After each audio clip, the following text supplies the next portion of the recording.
Hi hello ನಮಸ್ತೆ welcome to ಸಾಕ್ಷ್ಯ media YouTube channel. So Gruhalakshmi ಯೋಜನೆಯ ಫಲಾನುಭವಿಗಳಿಗೆ ಒಂದು ಇಂಪಾರ್ಟೆಂಟ್ ಆಗಿರುವಂತಹ ಒಂದು ಅಪ್ಡೇಟ್ ಬಂದಿದೆ. ಈ ಒಂದು ವಿಡಿಯೋದಲ್ಲಿ ನಿಮಗೆ ಮಾಹಿತಿ ಸಿಗುತ್ತೆ. ಇನ್ನು ಗೃಹಲಕ್ಷ್ಮಿ ಯೋಜನೆ 21ನೇ ಕಂತಿನ ಹಣ ತುಂಬಾ ಜನ ಬಂದಿಲ್ಲ ಅಂತ ಹೇಳ್ತಾ ಇದ್ರಿ. ಸೊ ರಾಜ್ಯದಲ್ಲಿ ನೋಡ್ತಾ ಹೋದ್ರೆ ಒಟ್ಟಾರೆಯಾಗಿ 85% ಜನರಿಗೆ ಇದೀಗ ಗೃಹಲಕ್ಷ್ಮಿ ಯೋಜನೆ ಹಣ ಜಮಾ ಆಗಿದೆ. ಸೊ ಕೇವಲ ಬರಬೇಕಾಗಿರೋದು 15% ಜನರಿಗೆ ಮಾತ್ರ. ಸೊ ಈ ಒಂದು ಕಂತು ಇದೀಗ ಯಾವಾಗ ಜಮೆ ಆಗತ್ತೆ ಅವರುಗಳಿಗೆ ಅಂತ ಈ ಒಂದು ವಿಡಿಯೋದಲ್ಲಿ ತಿಳಿಸ್ಕೊಡ್ತೀನಿ. ಇನ್ನು ಗೃಹಲಕ್ಷ್ಮಿ ಯೋಜನೆಯ 22ನೇ ಕಂತಿನ ಹಣ ಇದೀಗ ಬರಬೇಕು. ಅಂಡ್ ಈ ಒಂದು ಹಣ ಯಾವಾಗ ಜಮೆ ಆಗ್ತಾ ಇದೆ ಅಂತ ಒಂದು ಮಾಹಿತಿ ಕೂಡ ತಿಳಿದು ಬಂದಿದೆ. ಸೊ ಈ ಒಂದು ವಿಡಿಯೋದಲ್ಲಿ ಕಂಪ್ಲೀಟ್ ಆಗಿರುವಂತಹ ಒಂದು ಇನ್ಫಾರ್ಮೇಶನ್ ಸಿಗುತ್ತೆ. ಅದರಿಂದಾಗಿ ಈ ಒಂದು ವಿಡಿಯೋನ ನೀವು ಸ್ಕಿಪ್ ಮಾಡದಂತೆ ಪೂರ್ತಿಯಾಗಿ ನೋಡಿದ್ರೆ ಮಾತ್ರ ವಿಡಿಯೋ ಅರ್ಥ ಆಗುತ್ತೆ. ಅದರಿಂದಾಗಿ ಪೂರ್ತಿಯಾಗಿ ನೋಡ್ರಿ. ಚಾನಲ್ನ ಇನ್ನೂ ಕೂಡ ಸಬ್ಸ್ಕ್ರೈಬ್ ಮಾಡ್ಕೊಂಡಿಲ್ಲ ಅಂತಂದ್ರೆ ಇವಾಗಲೇ ಸಬ್ಸ್ಕ್ರೈಬ್ ಮಾಡ್ಕೊಳ್ಳೋ ಜೊತೆಗೆ ಒಂದು ವಿಡಿಯೋನ ನೀವು ಲೈಕ್ ಮಾಡ್ರಿ. ಯಾಕಂತಂದ್ರೆ ನಿಮ್ಮಿಂದ ಒಂದು ಲೈಕ್ ಅನ್ನ ಎಕ್ಸ್ಪೆಕ್ಟ್ ಮಾಡ್ತಾ ಇರೋದು. ಸೊ ಬನ್ನಿ ವಿಡಿಯೋನ ಶುರು ಮಾಡುವ. ಕಾಂಗ್ರೆಸ್ನ 5 ಗ್ಯಾರಂಟಿ ಯೋಜನೆಗಳಲ್ಲಿ ಗೃಹಲಕ್ಷ್ಮಿ ಯೋಜನೆಯು ಕೂಡ ಒಂದು. ಈ ಒಂದು ಯೋಜನೆ ಮೂಲಕ ಮನೆ ಯಜಮಾನಿಯ ಖಾತೆಗೆ ಪ್ರತಿ ತಿಂಗಳು ಇಲ್ಲಿ 2,000 ರೂಪಾಯಿಗಳು ಸಿಗ್ತಾ ಹೋಗುತ್ತೆ. ಇಲ್ಲಿಯವರೆಗೆ ಟೋಟಲ್ ಆಗಿ 21ನೇ ಕಂತಿನವರೆಗೂ ಕೂಡ ಗೃಹಲಕ್ಷ್ಮಿ ಯೋಜನೆ ಹಣವನ್ನು ನೀಡಲಾಗಿತ್ತು. ಅಂದ್ರೆ ಟೋಟಲ್ ಆಗಿ ಒಟ್ಟಾರೆಯಾಗಿ 42,000 ರೂಪಾಯಿಗಳು ಈ ಒಂದು ಯೋಜನೆಯ ಮೂಲಕ ಗೃಹಲಕ್ಷ್ಮಿ ಯೋಜನೆ ಫಲಾನುಭವಿಗಳ ಖಾತೆಗಳಿಗೆ ಇದೀಗ ಜಮೆಯಾಗಿದೆ. ಸೊ ಇನ್ನು ತುಂಬಾ ಜನ ಹೇಳ್ತಾ ಇರೋದು ಏನಪ್ಪಾ ಅಂತ, ನನಗೆ 21ನೇ ಕಂತಿನ ಹಣ ಇನ್ನೂ ಕೂಡ ಜಮೆಯಾಗಿಲ್ಲ ಅಂತ. ಈ ಹಿಂದೆ ಶ್ರೀಲಕ್ಷ್ಮಿ ಹೆಬ್ಬಾಳ್ಕರ್ ಅವರು ಕೂಡ ಹೇಳಿದ್ರು, ವರಮಹಾಲಕ್ಷ್ಮಿ ಹಬ್ಬದ ಪ್ರಯುಕ್ತವಾಗಿ 21ನೇ ಕಂತಿನ ಹಣವನ್ನು ನಾವು ಬಿಡುಗಡೆ ಮಾಡ್ತಾ ಇದೀವಿ ಅಂತ.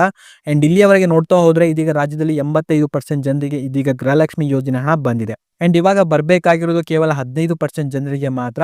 ಸೊ ಈ ಒಂದು ಹಣ ಬಂದ್ಬಿಟ್ಟು ಈ ಒಂದು ವಾರದ ಒಳಗಾಗಿ ನಿಮ್ಮೊಂದು ಖಾತೆಗಳಿಗೆ ಇದೀಗ ಜಮೆಯಾಗಲಿದೆ ಅಂತ ಒಂದು ಮಾಹಿತಿ ಕೂಡ ತಿಳಿದು ಬಂದಿದೆ. ಅಂಡ್ ಇದರಿಂದಾಗಿ ಯಾರು ಕೂಡ ವರಿಪಡುವಂತಹ ಒಂದು ಅವಶ್ಯಕತೆ ಇರೋದಿಲ್ಲ. ಸೊ ಈ ಒಂದು ಕಂತುಗಳು ನಿಮ್ಮೊಂದು ಖಾತೆಗೆ ಇದೀಗ ಜಮೆಯಾಗಿ ಆಗುತ್ತೆ. ಅಂಡ್ ಇನ್ನು ನಿಮಗೆ 21ನೇ ಕಂತಿನ ಹಣ ಜಮೆ ಆಯ್ತಾ ಇಲ್ಲ ಎಂಬುದನ್ನ ಪ್ರತಿಯೊಬ್ಬರು ಕೂಡ ಕಾಮೆಂಟ್ ಅಲ್ಲಿ ತಪ್ಪದೆ ಕಾಮೆಂಟ್ ಮಾಡ್ರಿ.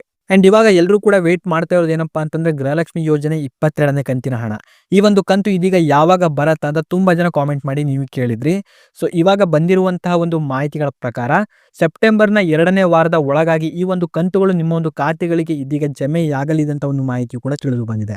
ಅಂಡ್ ಈ ಹಿಂದೆ ಸಚಿವೆ ಲಕ್ಷ್ಮಿ ಹೆಬ್ಬಾಳ್ಕರ್ ಅವರು ಕೂಡ ಹೇಳಿದ್ರು, ಗಣೇಶ ಹಬ್ಬದ ಪ್ರಯುಕ್ತವಾಗಿ ಬಿಡುಗಡೆ ಮಾಡ್ತಾ ಇದೀವಿ ಅಂತ.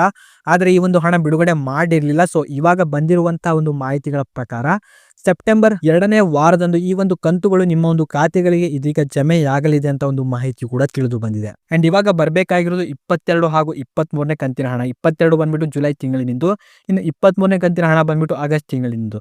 ಸೊ ಬಂದಿರುವಂತಹ ಒಂದು ಮಾಹಿತಿಗಳ ಪ್ರಕಾರ ಈ ಒಂದು ತಿಂಗಳಿನಲ್ಲಿ ನಿಮಗೆ ಒಂದೇ ಕಂತಿನ ಹಣವನ್ನ ಮಾತ್ರ ಇದೀಗ ಜಮೆ ಮಾಡಲಿದ್ದಾರೆ ಅಂತ ಒಂದು ಮಾಹಿತಿ ಕೂಡ ತಿಳಿದು ಬಂದಿದೆ. ಅಂಡ್ ಇದ್ರ ಬಗ್ಗೆ ಇನ್ನಷ್ಟು ಇನ್ಫಾರ್ಮೇಶನ್ ಬಂತು ಅಂತಂದ್ರೆ ನಮ್ಮ ಒಂದು ಯೂಟ್ಯೂಬ್ ಚಾನಲ್ ಅಥವಾ ಟೆಲಿಗ್ರಾಮ್ ಚಾನಲ್ ಅಲ್ಲಿ ನಿಮಗೆ ಅಪ್ಡೇಟ್ ಅನ್ನ ಮಾಡಿ ತಿಳಿಸ್ಕೊಡ್ತೀನಿ. ಸೊ ನಮ್ಮ ಒಂದು ಟೆಲಿಗ್ರಾಮ್ ಚಾನಲ್ ಲಿಂಕ್ ಅನ್ನ ಈ ಒಂದು ವಿಡಿಯೋದ ಡಿಸ್ಕ್ರಿಪ್ಷನ್ ಕೊಟ್ಟಿರ್ತೀನಿ. ಸೊ ಲಿಂಕ್ ಮೇಲೆ ಕ್ಲಿಕ್ ಅನ್ನ ಮಾಡ್ಕೊಂಡು ಇವಾಗಲೇ ನಮ್ಮ ಒಂದು ಟೆಲಿಗ್ರಾಮ್ ಚಾನಲ್ಗೆ ನೀವು ಕೂಡ ಜಾಯ್ನ್ ಆಗಿ. ಅಂಡ್ ಇದಾಗಿತ್ತು ಈ ಒಂದು ವಿಡಿಯೋದಲ್ಲಿ ಇದ್ದಂತ ಕೆಲವೊಂದು ಮಾಹಿತಿ. ಸೊ ವಿಡಿಯೋ ಇಷ್ಟ ಆಗಿದ್ರೆ ವಿಡಿಯೋನ ಲೈಕ್ ಮಾಡ್ಕೊಡ್ರಿ. ಚಾನಲ್ ಇನ್ನೂ ಕೂಡ ಸಬ್ಸ್ಕ್ರೈಬ್ ಮಾಡದೆ ನೋಡ್ತಾ ಇದ್ರೆ ಕೂಡಲೇ ಸಬ್ಸ್ಕ್ರೈಬ್ ಮಾಡ್ಕೊಳ್ಳಿ. ಹಾಗೂ ಈ ಒಂದು ವಿಡಿಯೋವನ್ನ ನೀವು ನೋಡಿದಕ್ಕೆ ಧನ್ಯವಾದಗಳು.